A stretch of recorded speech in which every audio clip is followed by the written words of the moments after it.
Mi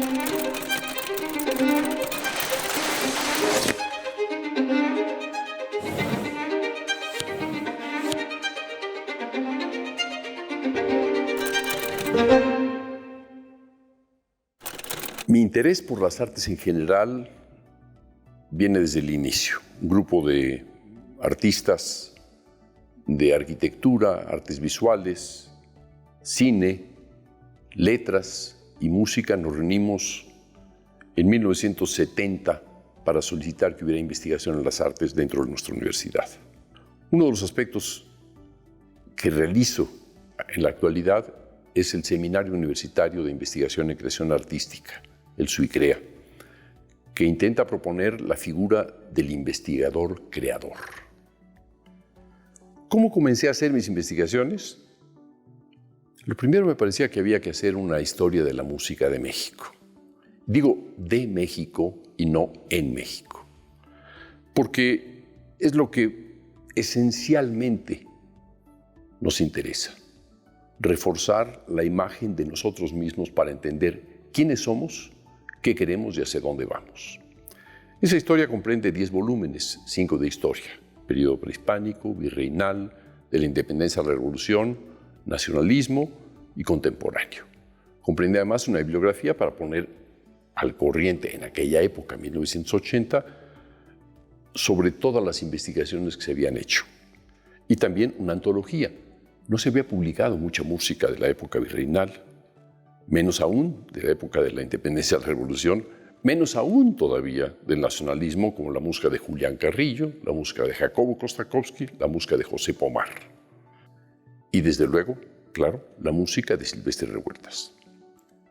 Luego de esa investigación general, derivé en un estudio más amplio sobre la obra de Manuel M. Ponce, que es para mí el primer investigador universitario.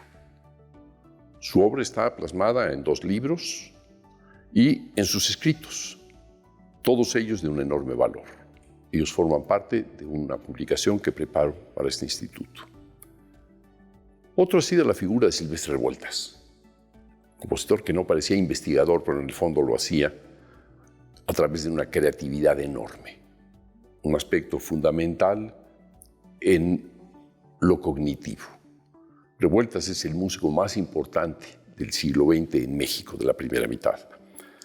A él le sucede con Lon Nancarrow, mexicano también, de origen estadounidense, que viene a residir en México desde 1940 y muere en 1997.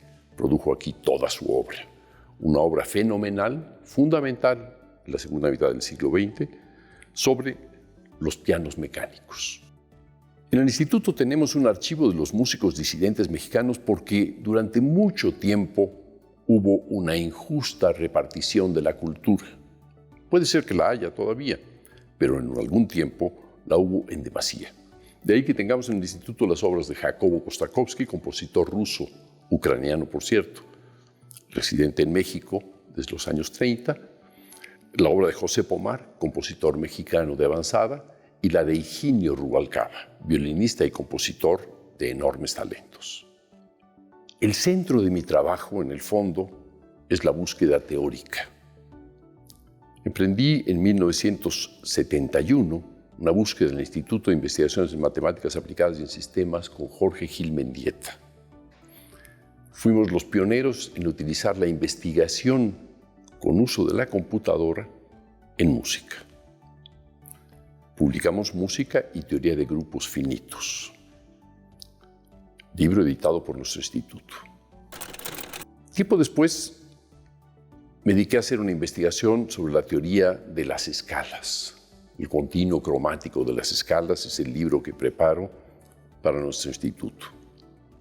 Además de ello, me he especializado en una búsqueda sobre el universo en el que ya las escalas no existen. Es tal el número de divisiones, como alcanzó a hacer Julián Carrillo, que dejan de existir. Es como si tomáramos una piedra y se pulverizara. Ese polvo podemos llamarle un continuo. El libro que está en imprenta en estos momentos es Realidad e Imaginación Continuas sobre este tema. Y preparo ya, está hecha, la traducción al francés de dicho libro para probablemente ser publicado en Francia próximamente.